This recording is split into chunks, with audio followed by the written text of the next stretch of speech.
नमस्कार दोस्तों, मेरा नाम है आयुष और आज के इस वीडियो में हम बात करने वाले हैं आइबुप्रोफिन नाम की एक दवाई बनाने वाली कंपनी के बारे में, जिसका नाम है IOL केमिकल एंड फार्मास्यूटिकल्स। अब दोस्तों, ये जो दवाई है आइबुप्रोफिन, इसका नाम मैंने इसलिए लिया क्योंकि ये जो कंपनी है ना दोस्तों, IOLCP, ये आइबुप्रोफिन नाम की दवाई बनाने वाली सबसे बड़ी कंपनी है दुनिया के अंदर। दुनिया में जो भी आइबुप्रोफिन बनती है उसकी 30% जो सप्लाई है ना, वो यही कंपनी देती है दोस्तों। अब ये दवाई इतनी ज़्यादा खास इसलिए है क्योंकि जो आइबुप्रोफिन है ना, वो बुखार और ये हमारे जो भी बॉडी में दर्द होता है, जो भी जोड़ों का दर्द होता है, ये सारी चीज़ें सही करने में हेल्प करती है। और दोस्तों, आप सभी जानते हैं कि जब भी किसी आदमी को कोरोना वायरस होता है तो सबसे पहले सिम्टम्स उसको यही आते हैं कि उसको बुखार हो गया, जोड़ों में दर्द हो गया और बाकी पेन वगैरह हो रहा है बॉडी में। तो ये सारी चीज़ें सही करने में इबुप्रोफिन का जो यूज़ है वो किया जाता है दोस्तों। अब जब कोरोना वायरस आया तो आइबुप्रोफिन नाम की जो दवाई है, इसकी सेल जो है वो पूरी दुनिया में बढ़ गई एकदम से। अब जब सेल बढ़ गई दोस्तों, तो जाहिर सी बात है, ये जो कंपनी है वो लार्जेस्ट मैन्युफैक्चरर है, तो इस कंपनी को तो ज़रूर फ़ायदा हुआ ही होगा। तो जब दोस्तों कोरोना वायरस था तो IOLCP की जो सेल्स है ना, वो ज़बरदस्त तरीके से बढ़ गई। तो कोरोना वायरस की वजह से इस कंपनी को काफ़ी फ़ायदा हुआ है और इसी वजह से आज हम इस वीडियो में इस कंपनी का एनालिसिस करने वाले हैं दोस्तों। हम बात करेंगे कि ये जो कंपनी है IOLCP, इसका बिजनेस मॉडल कैसा है, रेवेन्यू कहाँ से आते हैं, ग्रोथ अपॉर्चुनिटीज़ कहाँ पे हैं, हमें इन्वेस्ट करना चाहिए कि नहीं करना चाहिए, रिस्क फैक्टर्स कौन कौन से हैं, valuation, share holding pattern, technical analysis, पूरी चीज़ों के बारे में हम बात करेंगे। एक पूरा ओवरऑल 360 डिग्री एनालिसिस करने की कोशिश करेंगे इस वीडियो में हम IOL केमिकल्स एंड फार्मास्यूटिकल्स का। तो दोस्तों, अगर आपको ये वीडियो अच्छा लगे तो प्लीज़ लाइक कीजिएगा इस वीडियो को, और अगर आप ऐसे ही वीडियोस देखना चाहते हैं तो आप सब्सक्राइब कर सकते हैं हमारे चैनल को। अब दोस्तों, हम सबसे पहले बात करते हैं IOLCP के बिज़नेस मॉडल के बारे में। और यहाँ पे बिज़नेस मॉडल को समझने के लिए हमें ये समझना होगा कि इनके पास प्रोडक्ट्स कौन कौन से हैं दोस्तों। तो यहाँ पे दोस्तों, ये लोग अपने प्रोडक्ट्स दो सेगमेंट पे बेचते हैं। पहला सेगमेंट है इनका फार्मास्यूटिकल सेगमेंट और दूसरा सेगमेंट है इनका केमिकल सेगमेंट। अब दोस्तों, मैं आपको बता चुका हूँ कि फार्मास्यूटिकल में ये लोग बहुत ही फेमस दवाई बेचते हैं आइबुप्रोफिन नाम से। और दोस्तों, आइबुप्रोफिन में इस कंपनी के पास 30% का मार्केट शेयर है वर्ल्ड वाइड। इसको यूज़ किया जाता है फीवर वगैरह जैसी डिजीज़ेस को सुधारने के लिए। अब ये बात आप सबको पता है, लेकिन IOLCP जो कंपनी है दोस्तों, वो इस दवाई को दुनिया में सबसे ज़्यादा बनाती है। इसका मतलब ये हुआ दोस्तों कि ये जो टैबलेट फॉर्म आता है ना दवाइयों का, इस फॉर्म में ये दवाई नहीं बेचती है कंपनी। अब ये कंपनी क्या करती है दोस्तों कि ये कंपनी बल्क में दवाई बनाती है। मतलब ये जो आइबुप्रोफिन नाम की दवाई है, इसको बल्क में बनाती है और जो फार्मास्यूटिकल कंपनीज़ हैं उनको सप्लाई करती है। और जिन कंपनीज़ को ये रॉ मटेरियल सप्लाई किया जाता है, वो ऐसी टैबलेट फॉर्म वाली दवाइयाँ बना के देती हैं दोस्तों। तो अगर हम बात करें आइबुप्रोफिन दवाई के बारे में, तो दोस्तों ये जो है ना, एक रॉ मटेरियल है जिसको हम टेक्निकल भाषा में API भी बोलते हैं। API मतलब एक्टिव फार्मास्यूटिकल इंग्रेडिएंट। और API एक ऐसा रॉ मटेरियल होता है जो कि हर दवाई में डलता ही डलता है। दवाई किसी भी फॉर्म में हो, लिक्विड इलिक्विड, अब कोई सा भी फॉर्म हो दवाई का, उससे कोई भी फर्क नहीं पड़ता, ये API नाम की चीज़ उसमें डलेगी ही डलेगी। तो यहाँ पे ये जो कंपनी है वो B2B सेगमेंट में डील कर रही है। मतलब एक फार्मा कंपनी दूसरी बड़ी बड़ी फार्मा कंपनीज को रॉ मटेरियल सप्लाई कर रही है दोस्तों। और रिसेंटली कोरोना वायरस की वजह से इस कंपनी को काफ़ी ज़्यादा फायदा हुआ है। लेकिन अगर हम इनके प्रोडक्ट को देखें ना दोस्तों, तो ये एक कमोडिटी प्रोडक्ट है। मतलब ये जो प्रोडक्ट बना रहे हैं आइबुप्रोफिन नाम का, इसको बनाने के लिए बहुत ज़्यादा टेक्निकल एक्सपर्टीज़ की ज़रूरत नहीं है। इंडिया में काफ़ी सारी ऐसी कंपनीज़ हैं जो कि ये प्रोडक्ट बना रही हैं। और दोस्तों, इस कंपनी को रिसेंटली काफ़ी ज़्यादा कंपटीशन मिला है अपने कॉम्पिटिटर्स से। तो यहाँ पे कॉम्पीट करना थोड़ा सा डिफिकल्ट हो जाता है इस कंपनी के लिए। लेकिन ये लोग कम्पीट इसलिए कर पा रहे हैं क्योंकि इस कंपनी के पास बैकवर्ड इंटीग्रेशन है। बैकवर्ड इंटीग्रेशन से मेरा मतलब है कि इस कंपनी को अगर कोई ऑर्डर मिलता है कल के दिन आइबुप्रोफिन नाम की दवाई बनाने का, तो जो आइबुप्रोफिन नाम की दवाई बनाने में जो भी रॉ मटेरियल्स लगते हैं, जैसे कि आइसोब्यूटिल बेंजीन, ऐसे जो भी रॉ मटेरियल्स लगते हैं ना, वो रॉ मटेरियल्स भी ये लोग अपनी फैक्ट्री में ही बना लेते हैं। तो इनकी जो कॉस्ट ऑफ प्रोडक्शन है वो काफ़ी हद तक कम हो जाती है। अब IOLCP के जो जॉइंट MD हैं विजय गर्ग जी, उनका ऐसा कहना है कि इनके पास बैकवर्ड इंटीग्रेशन है, इसी वजह से जो इनका कॉस्ट ऑफ प्रोडक्शन है उसकी कॉस्ट 15 से 20% तक कम हो जाती है। तो यहाँ पे इस कंपनी के पास डिस्टिंक्टिव कॉस्ट एडवांटेज है। इसी वजह से जब भी ये किसी को सामान बेचते हैं तो वहाँ पे 20% 30% का इनका नेट प्रॉफिट मार्जिन बच जाता है। मतलब अगर 100 रुपये का ये लोग सामान बेच रहे हैं तो 20 रुपये का सूखा प्रॉफिट ये लोग कमाते ही कमाते हैं। और दोस्तों यहाँ पे अगर हम बात करें इस कंपनी के बेचने के तरीके की, तो यहाँ पे जो भी 70% सेल होती है ना इस कंपनी की, वो कॉन्ट्रैक्चुअल बेसिस पे होती है।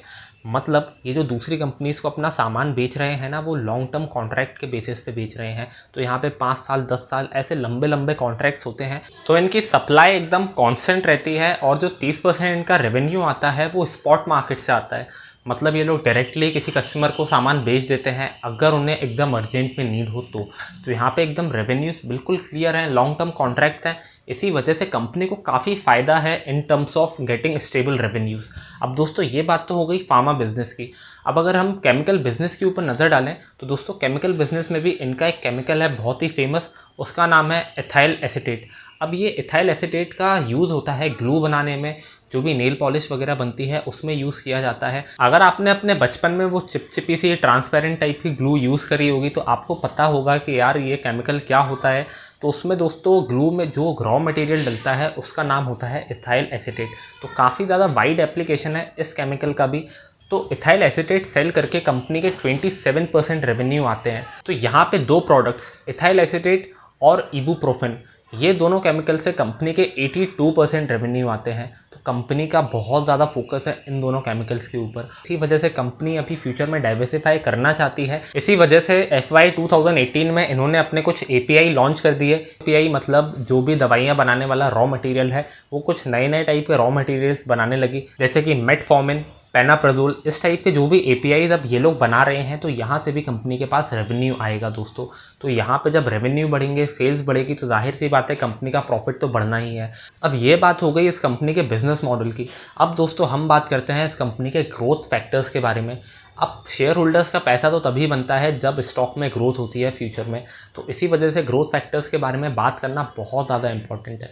तो दोस्तों सबसे बड़ा ग्रोथ फैक्टर जो मुझे लगता है वो है कोविड-19।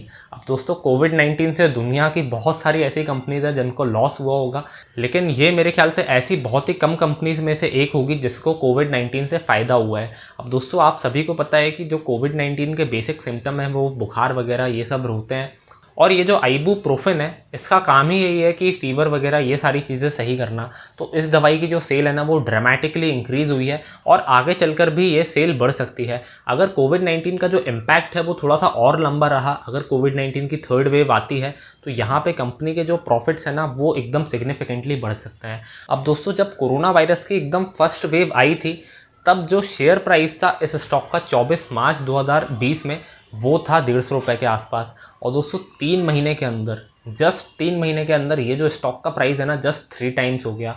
यहाँ पे आप देख सकते हैं 24 जून 2020 में इस स्टॉक का जो प्राइस है वो 450 रुपये के आसपास पहुँच गया था। और दोस्तों ये जो प्राइस है वो 3 टाइम्स इसलिए हो गया 3 महीने में, क्योंकि आप अगर इनके इनकम स्टेटमेंट की तरफ नज़र डालेंगे तो आप देख सकते हैं कि मार्च 2018 में इस कंपनी का जो नेट प्रॉफिट था वो 28 करोड़ था बस। लेकिन मार्च 2019 में यानी कि 1 साल बाद ये जो प्रॉफिट है ना 237 करोड़ रुपए हो गया, 237 करोड़ रुपीस। तो यहाँ पे प्रॉफिट सीधे सीधे 9 टाइम्स बढ़ गए। अगर हम मार्च 2020 यानी कि उसके अगले साल की बात करें जहाँ पे कोविड-19 एकदम पीक पे आ गया था, तो वहाँ पे इस कंपनी के जो रेवेन्यूज़ थे वो 361 करोड़ रुपीज़ हो गए थे। और अभी भी अगर आप ट्रेलिंग 12 मंथ का जो अर्निंग है उसको देखें तो वो 460 करोड़ रुपए के आसपास आ गई है।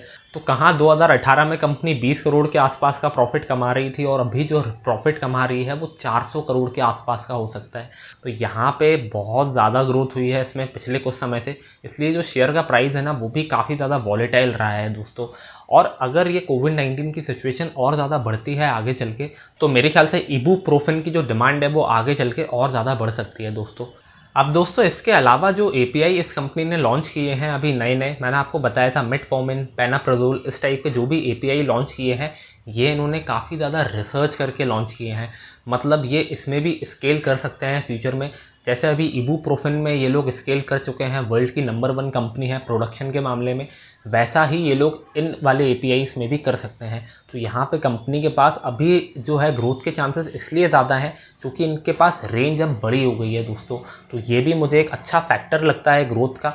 इसके अलावा दोस्तों अगर हम एक और चीज़ पे नज़र डालें तो वो है इस कंपनी का डेट। मार्च 2018 में इस कंपनी का डेट 422 करोड़ रुपए था दोस्तों, और यही डेट मार्च 2021 में 3 करोड़ रुपए का रह गया है। मतलब 3 साल में जो कंपनी है उसने अपना सारा डेट उतार दिया है, एकदम जीरो डेट कंपनी अब ये बन गई है। और जब कंपनी का डेट एकदम कम हो जाएगा तो जाहिर सी बात है उससे ब्याज कम देना पड़ेगा, और जो बॉटम लाइन है मतलब जो प्रॉफिट्स हैं उसके बढ़ने के चांसेस और ज़्यादा बढ़ जाते हैं। तो ये भी मेरे ख्याल से एक ग्रोथ फैक्टर है। अब दोस्तों अगर हम बात करें रिस्क फैक्टर की, तो सबसे बड़ा रिस्क फैक्टर मुझे लगता है इस कंपनी का कंपटीशन। अब ये जो फार्मा प्रोडक्ट्स और केमिकल प्रोडक्ट्स बनाते हैं ये बिल्कुल जेनरिक है नेचर में। कोई भी कंपनी ये प्रोडक्ट बना सकती है अगर उसके पास थोड़ी बहुत भी टेक्निकल एक्सपर्टीज़ है तो। और बहुत ज़्यादा फार्मास्यूटिकल कंपनीज आजकल इबुप्रोफेन नाम के इस फार्मा एपीआई को बनाने लगी हैं, और इसी वजह से जो कंपटीशन है IOL-CP के लिए वो काफ़ी बढ़ गया है पिछले कुछ सालों में।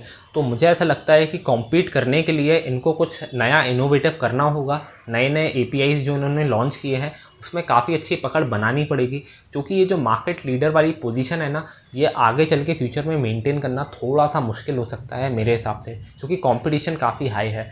इसके अलावा दोस्तों ये कंपनी जैसे फार्मास्यूटिकल सेक्टर में है तो यहाँ पे रेगुलेशंस बहुत हाई होते हैं। मतलब जो US FDA है, अगर उसने कुछ भी गलत अनाउंसमेंट कर दी इस कंपनी के खिलाफ तो इसका सारा प्रोडक्शन रुक जाएगा। और आप जानते हैं कि जो प्रोडक्ट्स हैं वो इनके पास मेनली दो हैं जहाँ से 80% से भी ज़्यादा का रेवेन्यू आता है। तो अगर उन प्रोडक्ट्स में कुछ खामियां आ गई, कुछ खराबी आ गई या फैक्ट्री वगैरह बंद हो गई तो इनकी जो सेल्स है ना वो बिल्कुल ही नीचे गिर जाएंगी। तो मुझे ऐसा लगता है कि ये जो रेगुलेटरी चेंजेस हैं इस पर इस कंपनी को बहुत ध्यान देना पड़ेगा, और कंप्लाइंस के मामले में अपनी फैक्ट्रीज़ को बहुत अच्छा रखना पड़ेगा ताकि इनकी फैक्ट्रीज़ वगैरह बैन ना हो किसी भी ग्राउंड्स पे। अब दोस्तों अगर हम बात करें वैल्यूएशन की तो उसके लिए मैं एक छोटा सा पीयर कंपैरिजन करना चाहूँगा। आप अपनी स्क्रीन के ऊपर देख सकते हैं कि ये जो IOL केमिकल का स्टॉक है इसका अभी करंट शेयर प्राइस है 657 रुपीज़, और जो PE रेशो है इस कंपनी का वो 8.41 है दोस्तों। अभी अगर आप मार्केट लीडर जो कि सन फार्मा है, अगर आप उसका PE रेशो देखोगे तो वो 55 का है।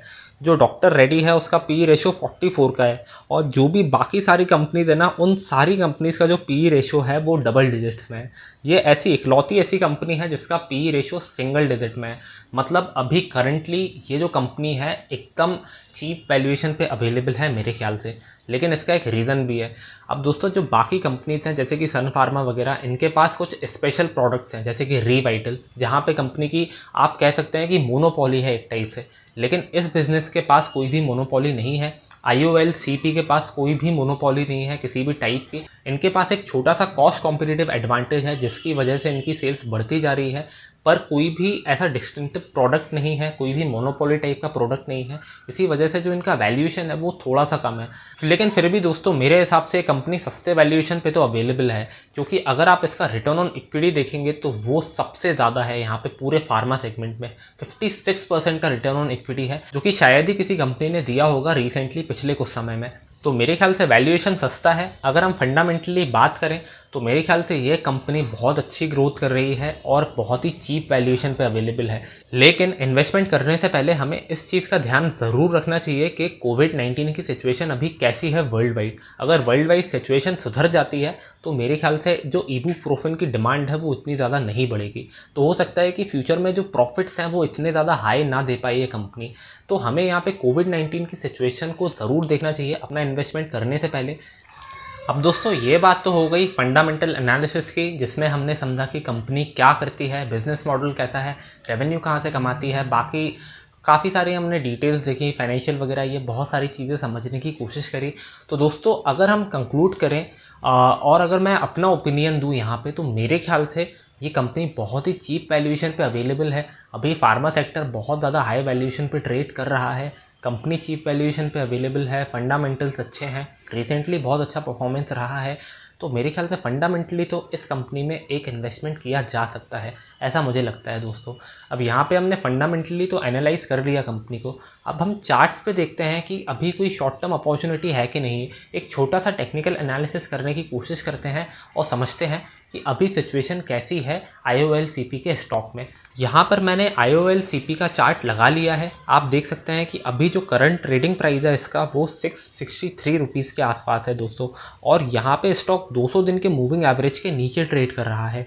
जब भी स्टॉक 200 दिन के मूविंग एवरेज के नीचे ट्रेड कर रहा होता है, इस चीज़ को हम बेयरिश मानते हैं। और यहाँ पे ये जो मूविंग एवरेज है एक रेजिस्टेंस की तरह काम कर रहा है दोस्तों।